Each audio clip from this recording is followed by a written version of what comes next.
با سلام و درود و امیدوارم که حالتون خوب باشه. امروز یک ویدیو استثنایی داریم. این ویدیو اختصاص داره به ابوبکر رحمان ملقب به ابو، پدیده نوجوان موسیقی افغانستان و بلژیک. چنل رو سابسکرایب کنید، زنگوله رو بزنید و برای حمایت از ما اگر دوست داشتید ویدیو رو لایک کنید. در ادامه با افس TV همراه باشید.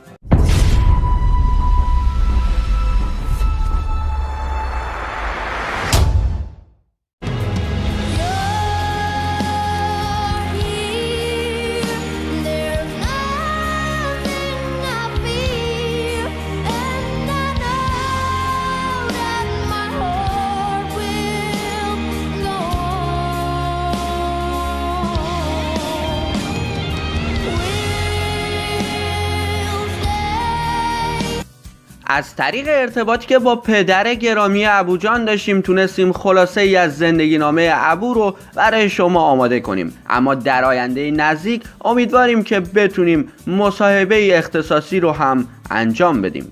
ابوبکر رحمان ملقب به ابو در سال 2003 در شهر کابل به دنیا آمده. او تا سن 9 سالگی رو در شهر کابل به سر برده، اما از سال 2012 به همراه خانواده به کشور بلژیک مهاجرت کرده.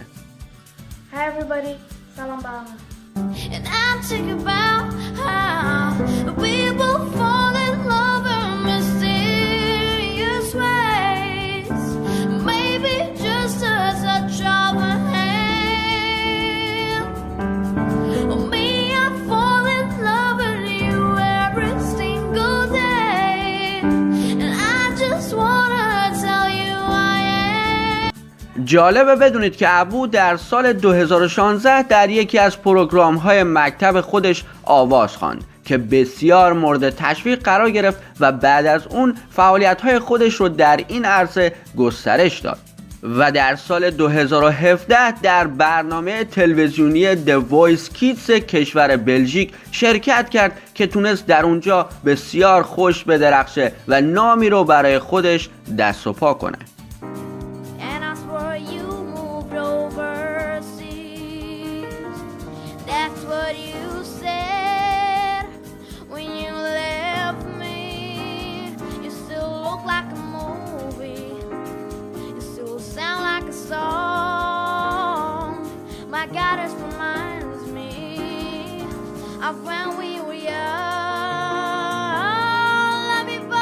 و جالبترین موضوع اینجاست که ابو در کنار سرودن آهنگ‌های غربی به سرودن آهنگ‌های شرقی به خصوص فارسی علاقه بسیار زیادی داره. من از طرف خودم میخوام بگم که ابو جان، ما به تو افتخار میکنیم و از تو حمایت خواهیم کرد. دوستان عزیز، در اولین کامنت پیج اینستاگرام ابو جان رو برای شما میذارم و ازتون میخوام که این نوجوان با استعداد رو دنبال کنید و در ادامه کارهای زیبای ابو رو تماشا میکنیم. و فراموش نکنید که حتما توی کامنت ها حمایت خودتون رو از ابو انجام بدید و یک جمله بسیار زیبا برای این نوجوان افغانستانی بنویسید.